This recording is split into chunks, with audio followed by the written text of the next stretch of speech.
तो भैया 30 दिन बचे हुए हैं, जी मेंस सामने है। जनवरी अटेम्प्ट में भी अच्छा नहीं कर पाए थे और अप्रैल अटेम्प्ट में भी सोचे थे कि कुछ अच्छा कर ले जाएंगे, लेकिन सर अगर आप ऐसा कुछ सोच रहे हैं और बहुत ज़्यादा आप परेशान हैं तो ये वीडियो आपके लिए है। और मैं आपको अश्योरेंस देता हूँ कि इस वीडियो के बाद आपको कोई और वीडियो देखने की ज़रूरत ही नहीं पड़ेगी। मैं आपके सारे डाउट्स एक बार में ही क्लियर कर दूंगा। तो चलिए शुरू करते हैं। तो बहुत टेंशन है भैया, क्या करें, परेशान हैं, कुछ समझ नहीं आ रहा कि क्या एक्शन ले, क्या करें। तो भाई देखो, टेंशन का मैं एक वर्ड में एक सोल्यूशन बताऊँ अगर, तो है एक्शन। बस यही है, एक्शन, और कुछ नहीं है। तो अभी तुम वीडियो बंद करके सीधा जा सकते हो, लेकिन अगर तुमको समझना है कि मैं ये बात क्यों बोल रहा हूँ तो तुम पूरा वीडियो देखो, तो मैं तुमको एक लाइन टू लाइन समझाऊंगा। तो भाई सबसे पहले जो चीज़ आपको करनी है वो ये है कि आपको एक पेन लेना है और एक पेपर लेना है। आपको एक पेन लेना है और पेपर लेना है। तो आप यहाँ पे बैठे क्या कर रहे हो, पहले जाके आप पेन और पेपर लेकर आओ। अभी भी बहुत सारे लोग यहाँ से उठे नहीं होंगे। तो भाई यार, मैं तुमको सीधा सीधा बता दूँ, अगर आप इतना भी नहीं कर सकते कि आप अपने बेटरमेंट के लिए कोई एक एक्शन लेना चाहो, वो भी नहीं ले पा रहे हो, तो भाई मैं आपको सच सच बता रहा हूँ, आपका कुछ नहीं होने वाला है, ठीक है। तो बिना कुछ किए यार, बिना कुछ मतलब अपना कुछ दिए कभी भी कोई चीज़ हासिल नहीं की जा सकती, सीधी बात है। इसके ऊपर मैं और ज़्यादा डिटेल में अभी बात करने वाला हूँ। तो भाई सबसे पहले पेन और पेपर लेना है और आपको सबसे पहले ये चीज़ लिखनी है कि आपको क्या चाहिए। मतलब ये जो पूरा नाटक चल रहा है, ये पूरा बवाल चल रहा है कि पेपर देना है, एग्ज़ाम देना है, ये सब क्यों हो रहा है, आपको क्या चाहिए, आप एग्जैक्ट लिखो कि मुझे ये चीज़ चाहिए, मुझे ये कॉलेज चाहिए, मुझे इतने मार्क्स चाहिए। एग्जैक्ट वर्ड्स में आप उसको साफ साफ बड़े बड़े लेटर्स में लिखो उस चीज़ को पहले एक पेपर पे। फिर उसके बाद आप ये लिखो कि आपको वो चीज़ क्यों चाहिए। मतलब आपको कोई चीज़ क्यों चाहिए, ये बहुत ज़्यादा इंपॉर्टेंट है। पहले आप उस चीज़ को लिखो। उसका आपका एक पर्सनल रीज़न हो सकता है कि आपको कोई चीज़ क्यों चाहिए। हो सकता है आपको एक अच्छा कॉलेज इसलिए चाहिए ताकि आप अपने पेरेंट्स का नाम रोशन कर सकें, आप अपने पेरेंट्स के लिए कुछ कर सकें, एक अच्छी सैलरी वाली जॉब दे सकें, अपने देश के लिए कुछ कर सकें। वो आपका एक पर्सनल रीज़न होगा। जो चीज़ आपको अंदर से इंस्पायर करती है, एक ऐसी चीज़ जिसके बिना आप रह नहीं सकते, सीधी बात, उसको कहते हैं गोल, ठीक है। और वही है आपका वाई। तो आपको ये लिखना है कि आपको कोई चीज़ क्यों चाहिए। उसके बाद उसी पेपर पे लिखो कि आप उस चीज़ को पाने के लिए क्या कर सकते हैं। सेक्रीफाइसेस के बिना आप कुछ भी हासिल नहीं कर सकते, ये नेचर का नियम है, ठीक है। बिना आप कुछ दिए कोई भी चीज़ हासिल नहीं कर सकते। इस चीज़ को अपने दिमाग में डाल लो, आज से ही डाल लो, तो ये ज़िंदगी भर आपको काम देगा। बिना कुछ दिए कभी भी कोई चीज़ हासिल नहीं होता। आपके पेरेंट्स अगर पैसा दे रहे हैं तो वो भी कहीं से कमा के लेकर आए हैं। आप अगर पढ़ाई कर रहे हो, आप अच्छे से मेहनत कर रहे हो, तो उसका आपको रिजल्ट मिलेगा। आप मेहनत नहीं कर रहे हो तो आपको रिजल्ट नहीं मिलेगा। वो सब एग्जैक्टली बैठता है इस चीज़ से कि आप बिना कुछ दिए आपको कोई चीज़ हासिल नहीं होती। तो इसलिए आप ये लिखो कि आप अपने गोल के लिए क्या सैक्रिफाइस कर सकते हो, सीधा बात। ये 3 पॉइंट अपने पेपर में लिखो, ठीक है। बिना बिना कुछ किए यार, बिना कुछ अपनी तरफ से दिए एक पत्ता तक नहीं हिलता है इस पूरे नेचर में। और आप सोच रहे हो कि आप एक ऐसा कॉलेज का, एक अच्छे से कॉलेज का एक बढ़िया सा सीट ले लोगे, एक ऐसी सीट जिसके लिए यहाँ पे लाखों बच्चे, 15 लाख 16 लाख बच्चे मरने कटने को तैयार हैं। इस ऐसी सीट तुम ऐसे बैठे बैठे 3-4 घंटा रील जला के, 2-4 घंटा शॉर्ट देख के हंसी मजाक करके ऐसे ही पालोगे। तो ये तुम्हारी गलतफहमी है, ये आपका भ्रम है, और ये आपका भ्रम कभी ना कभी टूट जाएगा। तो ये जिस दिन रिजल्ट आएगा उस दिन ये भ्रम आपका टूट जाएगा कि आपके साथ कुछ अच्छा होने वाला है। सीधी बात है यार कि बिना कुछ किए कोई भी चीज़ हासिल नहीं हो सकती। अब आगे बढ़ते हैं। अब आप कहोगे कि मुझे यार पढ़ाई करनी नहीं है, मेरा तो कुछ और पैशन है, मैं और कुछ करना चाहता था, मैं तो ज़बरदस्ती आ गया हूँ। तो भाई ये सारी चीज़ें तब सोचनी थी जब आपने तैयारी शुरू नहीं की थी। अब जब आपने तैयारी शुरू कर दी है तो ये सब सवाल, ये सब कुछ बहाना हो जाता है, ये सब बिना मतलब की बातें हो जाती हैं। तो इन सब चक्करों में मत पड़ना कि मेरा पैशन कुछ और है, मैं कुछ और करना चाहता हूँ। सीधी बात है, जब आपने शुरू किया था उस टाइम आपको डिसाइड करना चाहिए था। और अगर आप उस टाइम पे नहीं डिसाइड किया, आपने इस गेम में कूद गए हो, अगर आप इस गेम में कूद गए हो तो गेम खेलना पड़ेगा, सीधी बात है। और जब आप यहाँ से निकलोगे उसके बाद जो मर्ज़ी वो कर लेना। तो अभी जब तक यहाँ पे हो तब तक तुम्हारा एक ही गोल है कि मुझे इस एग्ज़ाम को इतने मार्क्स से पास करना है, सिंपल बात है। तो इसमें ज़्यादा दिमाग मत लगाओ कि मेरा ये पैशन है, मैं ये नहीं करना चाहता। ये सारी फालतू के जो थॉट्स हैं ना, इन सबको निकाल दो। ये सारे थॉट्स इसीलिए आ रहे हैं क्योंकि तुम्हारा पढ़ने का मन नहीं कर रहा, सिंपल बात। और क्या करना है आगे, कैसे करना है कि मन कैसे लगे, वो सब बातें मैं आगे बताऊँगा तुमको। तो इतना याद रखो कि ये तुम्हारा पैशन वैसन, ये सब फालतू चीज़ें हटा दो दिमाग से। अभी सीधा ये बात है कि इस गेम में उतर गया हूँ तो गेम खेलना पड़ेगा, ऐसा नियम बना लो। और इसके बाद मैं कुछ और कर लूँगा, सिंपल बात है। दूसरा चीज़ ये है कि इस वीडियो के बाद कोई भी वीडियो मत देखना। मैं अगर कोई वीडियो रिकमेंड करूँ तो वही देखना। फालतू में कोई भी वीडियो सर्च करके कोई मोटिवेशन या कोई गाइडेंस, ये सब चीज़ें मत करना। सिंपल बात, मैं आपको एक बात बता रहा हूँ, ये सारा झांसा हो रहा है, ये सब आपको फंसाने का तरीका है। फंसाने का इस तरीके से है कि आपके डर का फ़ायदा उठाया जा रहा है। उनको सीधा पता है कि इस टाइम पे बच्चे बहुत ज़्यादा परेशान हैं, बहुत ज़्यादा डरे हुए हैं, तो इनसे ये वाला कोर्स खरीदवा दो, इनसे ये वाला चीज़ करवा दो, ये वाला कोर्स, क्रैश कोर्स, ये कोर्स 10 दिन में कंप्लीट करो, 2 दिन में कंप्लीट करो, ये सब चल रहा है यहाँ पे। तो इन सब चक्करों में मत पड़ना यार। कोई भी वीडियो फालतू में, कोई भी ज्ञान लेने की कोई ज़रूरत नहीं है।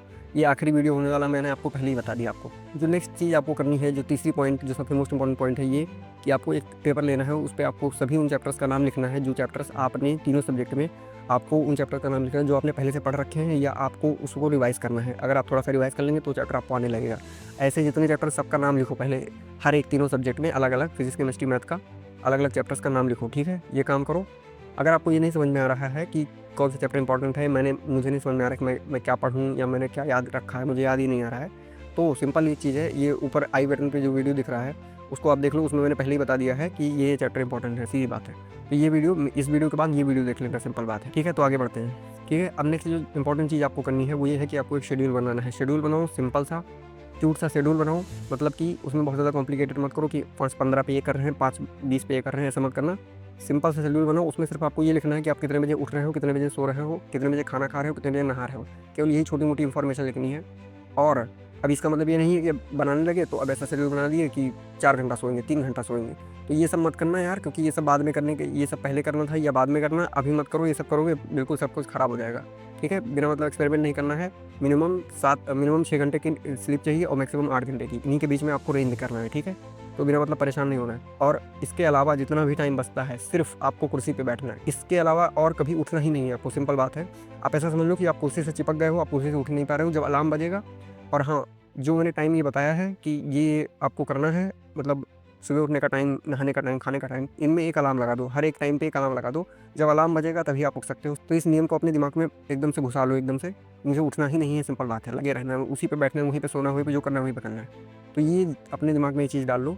फिर शेड्यूल में जिन जिन चैप्टर का नाम अपने पहले लिस्ट में बनाया था ना, उन सभी चैप्टर का नाम अपने शेड्यूल में डालो कि मुझे इतने बजे ये सब्जेक्ट इस सब्जेक्ट का ये चैप्टर कंप्लीट करना है, इतने बजे ये करना है। 4 से 5 घंटे का रेंज रखो, उतने के ही अंदर आपको कंप्लीट करना पड़ेगा। फिर उसके बाद 12 घंटे मिनिमम आपकी पढ़ाई हो रही होगी इस टाइम पे। आपको जो शेड्यूल बनाना है उसमें 12 घंटे आप पढ़ाई कर रहे होगे, और ये बिल्कुल पॉसिबल है, आप कैपेबल हो इस चीज़ के लिए। आप अपने आप को बिना मतलब ये मत बोलो कि मैं ये नहीं कर सकता, ठीक है। ये बहाना है, क्योंकि ऐसा इसलिए हो रहा है क्योंकि अभी तक पास्ट में जो आपने किया है, हमारा दिमाग सिंपल सा एक लॉ है, उसके ऊपर काम करता है, वो है एविडेंस। तो एविडेंस सिंपल यही है, तुम्हारे पास जो एविडेंस है वो ये कहता है कि तुम नहीं कर सकते, सिंपल बात है। लेकिन ये एविडेंस गलत है, ये एविडेंस तुम्हारे दिमाग में थोपा गया है, तुम्हारे दिमाग में तुमको गलत बार बार बोला है, क्योंकि तुम जो चीज़ कर सकते हो वो तुमने उस टाइम पे नहीं किया, इसलिए ये चीज़ हुआ है। तो इसलिए इस चीज़ पे मानो मत कि मैं इतना नहीं पढ़ सकता, मैं कैसे पढ़ूंगा। भाई 10 से 12 घंटा मिनिमम पढ़ना ही पड़ेगा, अगर तुमको थोड़ा सा भी चेंज लाना है अपने रिजल्ट में। जेईई मेंस में फर्स्ट अटेम्प्ट में आया था, अगर उस रिजल्ट को चेंज करना है तो आपको वो करना पड़ेगा जो आपने पहले नहीं किया, सिंपल सी बात है। मतलब कि पढ़ना पड़ेगा अच्छे से, 12 घंटे पढ़ना पड़ेगा। तो भाई पॉसिबल कैसे नहीं है। 7 घंटा आप मान लीजिए आप सोते हो, उसके बाद बचे हुए टाइम पे मान लीजिए 4-5 घंटे आप इधर उधर उड़ा देते हो, फिर भी 12 घंटे होते हैं आपके। 7-5 12 घंटे जाते हैं, उसके बाद भी आपके पास 12 घंटे बिल्कुल बचते हैं। तो आप बिल्कुल पढ़ाई कर सकते हो, ठीक है। 1-2 घंटा इधर उधर चला भी जाता है तब भी आप 10 से 11 घंटे फिर भी पढ़ सकते हो। लेकिन हम देख लो कितना ज़्यादा हमारे अंदर वो है कि हम उतना भी नहीं कर पा रहे हैं। क्यों? क्योंकि हमारे पास एक शेड्यूल नहीं है, हमारे पास एक फिक्स टाइमलाइन नहीं है। सो अपने शेड्यूल में आप लास्ट में शाम के कुछ टाइम के लिए 20 मिनट के लिए आप वॉक को ऐड करो, ठीक है। ये क्यों ज़रूरी है, मैं उसके बारे में आपसे आगे बात करूँगा। तो इस चीज़ को आप अपने टाइम टेबल में ऐड करो। फिर अब आती है यार कुछ मोस्ट इंपॉर्टेंट बातें। ये तो मैंने शेड्यूल बता दिया क्या करना है, कैसे करना है, एक्शन लेने का जितना भी चीज़ है वो मैंने पहले बता दिया। अब कुछ बातें अपने दिमाग में एकदम घर करके घुसेड़ लो कि ये चीज़ें मुझे कुछ भी हो जाए एकदम फॉलो करनी है, ठीक है। और ये कैसे करना है भी मैं बताऊँगा आपको। तो सबसे पहली चीज़ कि भाई बिना सेक्रीफाइस के कुछ नहीं मिलता है। अपने दिमाग में ये चीज़, अपने एक पेपर लो, उस पेपर में ये चीज़ लिख लो कि बिना कुछ किए कुछ नहीं मिलता है। उस पेपर को अपने जेब में डालो। ये बहुत ज़्यादा इंपॉर्टेंट है। कुछ बातें मैं और बताऊंगा, वो सारी चीज़ें आपको याद रहनी चाहिए। अगर आप उनमें से कोई भी चीज़ भूल जाते हो तो आपको प्रॉब्लम आएगी, सिंपल बात है। तो पहली चीज़ ये डालो अपने दिमाग में कि बिना कुछ किए कुछ नहीं मिलेगा। फिर जो नेक्स्ट पॉइंट है वो इंपॉर्टेंट है, जो जिसको अपने दिमाग में आपको रखना है, ये कि हमारे पास 2 दिमाग हैं। मतलब 2 दिमाग है, इस तरह नहीं कि मेरे पास 2 दिमाग हैं। दिमाग एक ही है लेकिन उसके 2 एस्पेक्ट्स हैं, वो 2 तरीके से काम करता है और दोनों साइमल्टेनियसली वर्क करते हैं। पहला दिमाग यार जिसको मैं लॉजिकल ब्रेन कहता हूँ, दूसरा दिमाग है जिसको मैं मन कहता हूँ, जिसको आप कहते हैं मन नहीं कर रहा है, ये करना है, वो मन जिसको मैं इलॉजिकल ब्रेन बोलता हूँ। तो अभी तक आप क्या करते हो, आपने अपने इलॉजिकल ब्रेन की ही सुनी है। जब भी आपको डिसीजन लेना हुआ तब भी आपने अपने इलॉजिकल ब्रेन से पूछा कि भाई इस टाइम क्या करना चाहिए, तो उस इलॉजिकल ब्रेन ने आपको एक बेकार सा सोल्यूशन दे दिया, आपने उस चीज़ को फॉलो कर दिया। यही हुआ है, इसकी वजह से आप इतनी ज़्यादा परेशानी में हो, इतनी ज़्यादा दिक्कत में हो, केवल उस मन की सुनने की वजह से, जिस मन का केवल एक ही नियम है। उसका नियम यह है कि avoid the pain and take the pleasure, avoid the pain and take the pleasure. उसका यही काम है, उसको और कुछ पता ही नहीं है। उसको बस पेन को अवॉइड करना आता है, प्लेजर को लेना आता है। भले वो प्लेजर उसके लिए नुकसानदायक हो और वो पेन उसके लिए फ़ायदेमंद हो, लेकिन वो कभी भी ऐसा नहीं करेगा कि उस पेन को लेगा। वो हमेशा पेन को अवॉइड करेगा, प्लेजर को लेगा। तो ये इस चीज़ पे आपको ध्यान देना है कि अभी तक आपने अपने इलॉजिकल ब्रेन की सुनी है, और जो दूसरा ब्रेन जिसकी मैं बात कर रहा हूँ वो है आपका लॉजिकल ब्रेन। वो लॉजिकल ब्रेन आपको गाइड करता है, वो लॉजिकल ब्रेन आपको ये बताता है कि आपको लाइफ में क्या करना है, आपको जीवन में क्या करना है। वही आपका असली दोस्त है और जो आपका इलॉजिकल ब्रेन है वो आपका सबसे बड़ा दुश्मन है। तो आपने अभी तक अपने इलॉजिकल ब्रेन की ही सुनी है, और लॉजिकल ब्रेन हमेशा आपसे कुछ ना कुछ कहता था कि यार भाई ये नहीं करना चाहिए, ये गलत है यहाँ पे। हर एक सेकंड आपको ये बोलता था कि ये चीज़ गलत है, लेकिन आपने उसकी नहीं सुनी कभी, और आपने अपनी इलॉजिकल ब्रेन की सुनी, जिसकी वजह से इतनी ज़्यादा प्रॉब्लम क्रिएट हो गई है। तो इस चीज़ को अपने दिमाग में डाल लो कि लॉजिकल ब्रेन की ही सुनना है। लॉजिकल ब्रेन हमारा भगवान है, हमें उसी की सुननी है। रीज़न बीइंग कि अगर आप सोचने पे आ जाओगे ना कि मुझे कुछ सोचना है, सोच के मैं दिमाग लगाऊंगा फिर कोई एक्शन लूँगा, तो 100% आपका जो इलॉजिकल ब्रेन होगा वो आप पे हावी हो जाएगा। ऐसा इसलिए होगा क्योंकि मैंने पहले बताया एविडेंस का खेल है। क्योंकि अभी तक आपने 100 में से 99 एक्शंस केवल इलॉजिकल ब्रेन पे ही लिए हैं। तो इसीलिए जो 100वां एक्शन होगा, जो 100 नंबर पे एक्शन होगा, वो भी इलॉजिकल ब्रेन ही लेगा। तो इसीलिए ये सबसे ज़्यादा ज़रूरी है कि अपने दिमाग को ये बात डाल दो कि भाई जो मेरा लॉजिकल ब्रेन बोलेगा मैं उसको सुनूंगा, मैं वही फॉलो करूँगा, चाहे वो गलत हो, चाहे सही हो, चाहे कैसा भी हो। मेरा लॉजिकल ब्रेन मुझसे कुछ बोलेगा, मैं उसको 100% फॉलो करूँगा, मैं सोचूंगा बिल्कुल नहीं। ठीक है, ये बात दिमाग रखो और अपने दोनों ब्रेन को अलग करो। अपने पहचानो कि मेरा कौन सा ब्रेन क्या बोल रहा है। ठीक है, तुम्हारा जो लॉजिकल ब्रेन है आपको उसको सरेंडर करना है, कंप्लीट सरेंडर। कंप्लीट सरेंडर मतलब कि वही तुम्हारे जिम्मेदारी ले रहा है। कंप्लीट सरेंडर का मतलब होता है कि नो क्वेश्चंस आस्क्ड, मतलब कोई भी दिमाग नहीं लगाना, कोई भी क्वेश्चन आस्क नहीं करना, केवल चुपचाप उसकी सुननी है, अपने लॉजिकल ब्रेन की सुननी है। ठीक है, क्योंकि वही आपको गाइड करने वाला लाइफ में, चाहे जितना पेन हो, चाहे जितना दिक्कत हो, चाहे जितना दर्दनाक हो, लेकिन सुनना केवल लॉजिकल ब्रेन की है। So the next important point ये है कि आपको हर एक सेकंड अपने आप से एक क्वेश्चन पूछना है। वो क्वेश्चन ये है कि जो मैं इस वक्त कर रहा हूँ उसका मेरे गोल से डायरेक्ट कितना % रिलेशन है। डायरेक्ट रिलेशन, मैं इनडायरेक्ट रिलेशन की बात नहीं कर रहा हूँ, क्योंकि इस टाइम पे कुछ ज्ञानी लोग बोलेंगे कि 4 बजे उठो, ये वाला प्राणायाम करो, ये वाला योगा करो, ये वाला मंत्र पढ़ो, ये सब चीज़ें बताएंगे आपको। वो सारी चीज़ें अभी करने की चीज़ें नहीं है। मैं ऐसा नहीं बोल रहा कि वो चीज़ें अच्छी नहीं होती या वो फ़ायदा नहीं करती, लेकिन वो चीज़ आपके गोल से डायरेक्टली रिलेटेड नहीं है। जो चीज़ नहीं रिलेटेड वो तो बिल्कुल नहीं करना, वो तो उसमें सिंपल है। लेकिन कुछ ऐसे भी हम लोग मिसकंसेप्शन बना लेते हैं कि यार ये बहुत इंपॉर्टेंट है मेरे लिए, वो बहुत इंपॉर्टेंट है। तो इंपॉर्टेंट चीज़ें भी हज़ार पड़ी हुई हैं, तो आपको हर चीज़ पे नहीं अटैक करना है। उसका एक ही नियम है, आप अपने आप से पूछो कि मेरा जो मैं अभी कर रहा हूँ उसका मेरे गोल से डायरेक्ट रिलेशन कितना % है। ठीक है, अगर वो चीज़ 80% आ रही है, 90% आ रही है, तो उस चीज़ को करना है। अगर वो चीज़ 2% 3% है तो उस चीज़ को नहीं करना है, सिंपल बात। तो आप 4 बजे उठते हो या नहीं उठते हो, या ये मंत्र पढ़ते हो नहीं मंत्र पढ़ते हो, उससे कुछ नहीं होता है। तो इसलिए इन सब चीज़ों पे आप दिमाग बिल्कुल मत लगाइए। तो अपने आप से ये सिंपल सवाल अपने आप से पूछना है कि मेरा इस चीज़ से क्या डायरेक्ट रिलेशन है कि नहीं है। अगर डायरेक्ट रिलेशन नहीं है तो उसको मैं बाद में करूँगा या अभी नहीं करूँगा। ठीक है, और जो इसका डायरेक्ट रिलेशन है, फॉर एग्जाम्पल जैसे टेस्ट देना। ठीक है, टेस्ट देना एक बहुत ही इंपॉर्टेंट एस्पेक्ट है। ठीक है, तैयारी का टेस्ट देना। फिर मैं 3-4 आपको एग्जाम्पल दे देता हूँ जिससे आप समझ जाओगे कि मैं किस चीज़ के डायरेक्ट रिलेशन की बात कर रहा हूँ। टेस्ट देना हो गया, क्वेश्चन सॉल्व करना हो गया। जो चैप्टर नहीं आता है, जो चैप्टर अभी आपने नहीं पढ़ा है, उसके सिर्फ फार्मूला देख लेना और वो फार्मूला अप्लाई कैसे होता है, केवल इतना देख लेना। ये एक मतलब एक काफ़ी ज़्यादा इंपॉर्टेंट पार्ट है। उसके बाद फिक्स टाइम पे खाना, फिक्स टाइम पे सोना। ठीक है, और अपने खाने का, अपने स्लीप का और अपने एक्सरसाइज, इन तीनों का ध्यान रखना ऊपर से। अब ये नहीं उसमें डिटेल में चले जाओ कि भाई ये खाना सही रहता, वो खाना सही नहीं रहता, ये वाला एक्सरसाइज करना, वो एक्सरसाइज, ये सब नहीं। केवल आपको इतना देखना है कि ये चीज़ मेरे लिए कितना % मेरे को कंट्रीब्यूट कर रही है, इस चीज़ पे आपको ध्यान देना है। 80-20 रूल इसी को बोलते हैं कि आपको 20% ऐसे काम खोजने हैं, 20% ऐसी चीज़ें करनी हैं जो आपके रिजल्ट में 80% का कंट्रीब्यूशन दे रही हैं। क्योंकि 20% ऐसी ही चीज़ होती हैं जो 80% कंट्रीब्यूट करती हैं, बाकी जो 80% काम होता है वो आपका केवल 20% ही कंट्रीब्यूट करता है।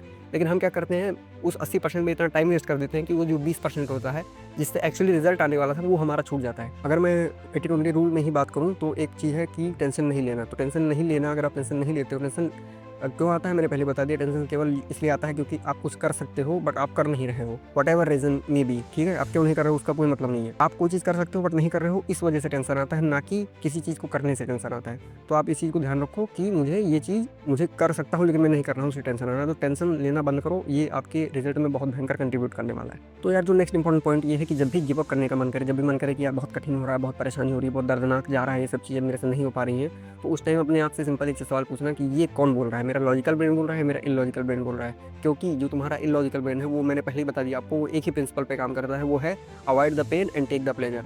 तो इस नियम से जीवन में कभी कोई एक सिंगल इंसान भी सक्सेस हो गया हो तो मुझे उसका नाम बता देना। इससे कोई सक्सेसफुल नहीं हो सकता। इसीलिए मैं आपको बोल रहा हूँ, जो मन है आपका, जो लॉजिकल ब्रेन, वो आपका दुश्मन है, आपको उसको पहचानना है। बाकी जो आपका लॉजिकल ब्रेन है वो आपको सही डायरेक्शन देता है। तो लॉजिकल ब्रेन आपको कभी गिव अप करने को नहीं बोलता है एक्चुअली में। ठीक है, वो आपको आराम करने को बोलेगा, थोड़ी देर रुकने को बोलेगा। फिर उसके बाद कुछ टाइम बाद जब आप चार्ज हो जाओगे फिर आपको बोलेगा चल भाई काम कर लेते हैं। लेकिन फिर क्या करते हो आप, फिर अपने इलॉजिकल ब्रेन का सुन लेते हो, नहीं नहीं 5 मिनट और मोबाइल चला लेते हैं, 5 मिनट और स्क्रॉल कर लेते हैं। जहाँ आपने अपने इलॉजिकल ब्रेन की 1 सेकंड भी सुनी वहाँ पे सारा खेल बिगड़ जाता है। तो लॉजिकल ब्रेन की सुनना वही हमारा भगवान है, वही हमारा सब कुछ है, सिंपल बात है। उठने और नेक्स्ट जो इंपॉर्टेंट पॉइंट है वो ये है कि उठने और सोने का टाइम फिक्स करो। कुछ भी हो जाए, चाहे जो करना पड़ जाए, उसके लिए उठने और सोने का टाइम फिक्स करो, क्योंकि यही आपके अच्छे लाइफ की शुरुआत होती है। आप शुरुआत ही गलत कर देते हो, उसके बाद बोलते हो मेरा लाइफ क्यों बेकार हो रहा है। मैं नहीं बोला कि आप 4 बजे उठो, आप 5 बजे उठो, आप इतने बजे 5:30 पे उठो, ये सब चीज़ें नहीं बोल रहा हूँ। मैं सिंपल आपको इतना बता रहा हूँ कि आपको एक फिक्स टाइम पे उठना है, फिक्स टाइम पे सोना है, और उसके बीच का ड्यूरेशन बहुत कम नहीं होना चाहिए। मतलब कुछ लोग बोल रहे हैं 4 घंटा सो, 3 घंटा सो, तो भाई ऐसे सोने का फ़ायदा क्या है जब मैं दोपहर में दोबारा सो जाऊँगा या टाइम वेस्ट कर दूंगा, मतलब मेरा मन ही नहीं करा पढ़ने का या काम करने का, तो फ़ायदा क्या हुआ ऐसे सोने का। सिंपल बात है, आपको उतना सोना है जितने में आपको कंफर्टेबल रहते हो आप, और दूसरी चीज़ कि आपको फिक्स टाइम पे सोना है। तो आप चाहे पढ़े हो चाहे नहीं पढ़े हो, चाहे काम किया चाहे नहीं किया, कुछ नहीं किया, फिर भी उसी टाइम पे सोना है जिस टाइम पे आप सोते हो, ठीक है। ये बहुत इंपॉर्टेंट चीज़ है, फिक्स करना पड़ेगा। सुबह उठने का सिंपल तरीका है, अलार्म एकदम फुल वॉल्यूम पर करो, बहुत दूर रखो, ठीक है। बगल में एक जग पानी रख लो, जैसे अलार्म बजे तुरंत उठाओ, पानी मुँह पे मारो बिना कुछ सोचे, क्योंकि ये सब लॉजिकल ब्रेन बोलता है करने को, लेकिन जो इलॉजिकल ब्रेन होता है वो 1 सेकंड में डिसीजन चेंज कर सकता है। तो इसीलिए बिना मतलब सोचो मत, तुरंत जो लॉजिकल ब्रेन बोले वही कर दो। ये तुरंत ये दिखा, अलार्म बंद किया, तुरंत पानी मारा, तुरंत जाग गए, क्योंकि 5 सेकंड के अंदर नहीं जागे ना भाई, नहीं जाग पाओगे, सिंपल लॉजिक है, ठीक है। ज़िंदगी भर नहीं जाग पाओगे, 3-4 साल तक नहीं जाग पाओगे। बहुत इंपॉर्टेंट चीज़ है यार ये। देखो जो नेक्स्ट इंपॉर्टेंट पॉइंट है ये है कि रिजल्ट पे आपको ध्यान नहीं देना है। अब ये चीज़ आपने बहुत बार सुनी होगी, बहुत लोगों से सुनी होगी, बहुत ज़्यादा बार बताया गया ये चीज़ कि रिजल्ट पे ध्यान मत दो, लेकिन वो चीज़ दिमाग कहीं ना कहीं जाता है। क्यों? क्योंकि बहुत ही ईजी काम है, रिजल्ट के बारे में सोचना बहुत ही ईजी काम है। कुछ करना थोड़ी ना है, बैठ के सोचना ही तो है कि भाई मेरा लाइफ बहुत अच्छा चला जाएगा, मैं लाइफ में ये अचीव कर लूँगा, मेरी इतनी बड़ी गाड़ी होगी, इतना बड़ा घर होगा। बहुत आसान है रिजल्ट, अच्छा रिजल्ट हो गया। बुरा रिजल्ट, भाई मैं कुछ नहीं कर सकता, तो कुछ नहीं कर सकता तो कुछ करने की ज़रूरत ही क्या है, सिंपल हो गया। कुछ करना ही नहीं पड़ा आपको, 1 सेकंड लगा आपको डिसीजन लेने में। तो ये रिजल्ट के बारे में सोचना बहुत ही ईज़ी काम है, और ईज़ी काम करके लाइफ में कोई भी चीज़ ऐसी नहीं की जा सकती। ये सेकंड मूल मंत्र है जो आप यहाँ से ले जा सकते हो। ईज़ी काम करके कुछ नहीं अचीव किया जा सकता। सिंपल ऐसा समझो कि जिस रिजल्ट के बारे में आप सोच रहे हो वो फ्यूचर में एग्जिस्ट ही नहीं करता है, और वो बिल्कुल ट्रू है, क्योंकि फ्यूचर तब बनता है जब आपने अभी कुछ किया हो, उसी से फ्यूचर बनता है। कॉज एंड इफेक्ट का नियम है ये। तो फ्यूचर में जब आपने अभी कुछ किया ही नहीं तो फ्यूचर कहाँ से एग्जिस्ट कर रहा है। अनसर्टेनिटी का प्रिंसिपल यही कहता है, बेसिकली फिजिक्स के अंदर होता है वो चीज़, कि अभी वो चीज़ एग्जिस्ट नहीं करती जो जिस फ्यूचर की आप बात कर रहे हो, वो फ्यूचर आप ही क्रिएट करने वाले हो। तो जब वो चीज़ एग्जिस्ट नहीं करती उसके बारे में सोच के मतलब क्या है। और जो मैं काम करूँगा जब उसी से रिजल्ट बनने वाला है, तो क्यों ना मैं अच्छा काम कर दूँ ताकि मेरा रिजल्ट अच्छा हो जाए। इस तरह सोचो, result does not exist in present, ठीक है। अभी जिस बारे में फ्यूचर के बारे में सोचो वो एग्जिस्ट नहीं करता, फ्यूचर अभी बनने वाला है, कुछ टाइम बाद बनेगा। तो उस पर ध्यान दो कि कैसे बनाना है फ्यूचर, अच्छा बनाना है बुरा बनाना है। और अच्छा बनाना है तो लॉजिकल ब्रेन की सुनो, और बुरा बनाना है तो लॉजिकल ब्रेन की सुनो। कितना सिंपल हो गया। रिजल्ट कभी आपके हाथ में था ही नहीं, उसके बारे में सोच के केवल टाइम वेस्ट होता है और कुछ नहीं होता। फिर जो मोस्ट इंपॉर्टेंट पॉइंट है जो बहुत ही आपको क्विक एक्शन लेने में मदद करेगी वो ये है कि आपको बनाने हैं 2 छोटे छोटे गोल। 2 गोल्स आपको बनाने हैं छोटे छोटे इन द सेंस इतने ज़्यादा ईजी गोल्स जिसको अभी आपको लगे कि 5 मिनट में अभी कर दूंगा तुरंत, वैसे ही गोल बनाने हैं। भले उसको लगे कि यार ये क्या ही गोल बना रहा हूँ मैं, कोई ज़रूरी नहीं है। केवल एक सिंपल सा गोल बनाओ कि मुझे बस 2 क्वेश्चन लगाने, 3 क्वेश्चन लगाने हैं, या फिर दो कि क्वेश्चन नहीं लगाने तो एटलीस्ट मतलब मुझे 10 मिनट के लिए वॉक पे जाना है। ऐसा कोई एकदम से ईजी सा गोल बनाओ जिसको जब ना सोचना पड़े ना कुछ करना पड़े, और तुरंत एक्शन ले लो उसके ऊपर। ऐसा करने से आपका कॉन्फिडेंस बूस्ट होगा। बार बार जब आप ये चीज़ करते रहोगे, और इस चीज़ को एक डायरी में नोट करते रहो कि मैंने ये किया, फिर उस पर टिक मारो। भले वो छोटा हो, उससे नहीं मतलब है, उस पर टिक मारो, इस पर टिक मारो, फिर ऐसे 50-60 टिक्स जिस दिन मार दिए ना, उस दिन तुम्हारे अंदर इतना कॉन्फिडेंस आ जाएगा कि तुमको लगेगा कि भाई मैं कुछ भी कर सकता हूँ जीवन में। तो सिंपल सा नियम है कि छोटा सा 2-3 गोल बना लो, एक्शन लेना शुरू, 2 गोल बनाओ, एक्शन लेना शुरू करो। और मैं इस वीडियो के बाद में आपको गोल दे ही देता हूँ। आपका गोल ये है कि आपको इसके बाद मोबाइल साइड में रखना है और एक पेन और पेपर लेना और आपका शेड्यूल बनाना है, जिसकी मैंने अभी बात की है, ठीक है। बस यही आपका गोल हो गया। इसके बाद अपना नेक्स्ट गोल अपने आप बना लेना। फिर जो मोस्ट इंपॉर्टेंट पॉइंट जो सबसे लास्ट में मैंने बताया है वो ये है कि भाई जो भी चीज़ इस वक्त आपके गोल से रिलेटेड नहीं है उस चीज़ को तुरंत टर्न ऑफ कर दो, एकदम खत्म कर दो, ठीक है। एकदम से गायब कर दो, उसमें कोई सोचना नहीं, कोई ना ज़्यादा दिमाग लगाना है। लॉजिकल ब्रेन यही बोल रहा है हमेशा आपको कि भाई जो टॉक्सिक आपका फ्रेंड सर्कल है उसको दूर करो। जो इंस्टाग्राम पे फालतू चीज़ें देख रहे हो, बिना मतलब टाइम वेस्ट कर रहे हो, वो आपको लेथार्जिक बना रहा है, आपको कमज़ोर बना रहा है दिमाग से एकदम से। तो ये चीज़ आपको तुरंत बंद कर देनी है। लॉजिकल ब्रेन हमेशा से ये बात बोलता था लेकिन आपने उसकी कभी सुनी ही नहीं। तो इसलिए अभी भी जो भी चीज़ आपको एक भी सेकंड अपने गोल से 2 मिनट के लिए अपने गोल से अलग करते हो, उस चीज़ को तुरंत अभी भी खत्म कर दो, बाइकआउट कर दो, एकदम गायब कर दो, ठीक है। बहुत इंपॉर्टेंट चीज़ है। बार बार मन करेगा उधर जाने का, और ये बात याद रखना कि वो मन किसका कर रहा है, वो इलॉजिकल ब्रेन का मन कर रहा है, क्योंकि उसको एक ही चीज़ पता है, avoid the pain and take the pleasure. ये बात याद रखना। तो वो इलॉजिकल ब्रेन बोल रहा है बार बार उधर जाने का, लेकिन आपको वो चीज़ नहीं करनी है, सिंपल बात, क्योंकि आपने लॉजिकल ब्रेन को सरेंडर कर दिया है। फिर इतना सब कुछ हो गया यार, इस वीडियो में पूरा वीडियो खत्म हो गया। जो भी बताना था मैंने सब कुछ बता दिया। लास्ट में 4 पॉइंट है, अगर आपने इनमें से कोई भी पॉइंट समझ में नहीं आया आपको या नहीं एग्री करते हो कोई बात नहीं, लास्ट के जो 4 पॉइंट बता रहा हूँ केवल इस पे ध्यान दे दो, आपका लाइफ एकदम से चेंज हो जाएगा। पहला चीज़, अपने मन की सुनना बंद करो, केवल लॉजिकल ब्रेन की सुनना है, इलॉजिकल वाले मन की नहीं सुनना है। वो आपको केवल बर्बाद करने का तुला हुआ है, उसको कुछ पता नहीं है कि क्या करना है लाइफ में, क्या नहीं करना। ठीक है, ये बात याद रखना। 2 ब्रेन है, दिमाग, याद रखना ये बात। दूसरी चीज़, focus is the key to success. Focus is the key to success में का रीज़न ये है, जितना ज़्यादा फोकस करोगे उतना जल्दी सक्सेस मिलेगा। कोई चीज़ अगर 100 दिन में की जा सकती है, उसको आप आराम से फोकस करोगे तो 100 दिन में करोगे, ज़्यादा फोकस करोगे तो 50 दिन में भी कर सकते हो, और ज़्यादा फोकस करोगे तो 10 दिन में भी कर सकते हो। Focus is the key to success. ठीक है, लेंस, धूप रहती है, लेंस लगाते हैं और सामने कागज़ रखा होता है तो कागज़ जल जाता है ना। जितना ज़्यादा पॉइंटेड आप उसको फोकस कर सकते हो ना कागज़ पे, उतना तेज़ कागज़ जलता है। ये बात आपने बचपन में की भी होगी। बस वही सिंपल लॉजिक यहाँ पे भी, focus is the key to success. जो लास्ट 2 पॉइंट है वो ये है भाई, नेवर गिव अप। सिंपल बात है, बहुत बार सुने होंगे, never give up is the ultimate की टू सक्सेस, है ना, उसमें कोई 2 राय नहीं है।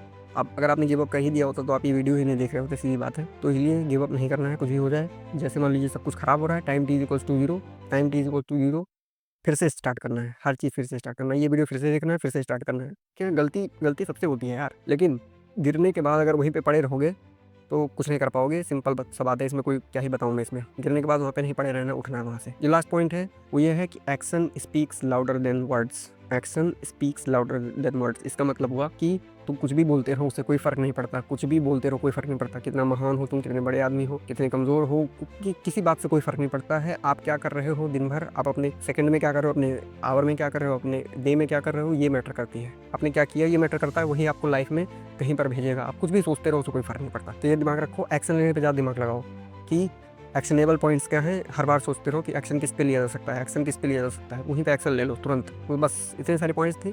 और जो भी मैंने बातें बताई हैं, अगर आपने उसको नोट किया है और जो मैंने आपको टास्क दिया है वो टास्क अगर आप इसके बाद कंप्लीट करते हो, मैं आपको गारंटी बता रहा हूँ कि नहीं आपका कोई 99 परसेंटाइल आ जाएगा, लेकिन आप डेफिनेटली एक ताकतवर इंसान बन के निकलोगे इस एग्जाम के बाद। तो अगर आपने यार चैलेंज लिया है और आपने टास्क कंप्लीट किया है तो आप जल्दी से कमेंट करके बताओ कि टास्क कंप्लीटेड लिख दो। मैं समझ जाऊंगा कि आपने टास्क कंप्लीट किया है। और कोई अगर डाउट हो यार दिमाग में कि कहाँ से पढ़ें क्या करें, उसके लिए मैंने वीडियो पहले बता दिया। और अगर आपको कोई और डाउट हो तो यार कमेंट करो, और अगर चैलेंज लेते हो तो टास्क कंप्लीटेड लिखना ज़रूर।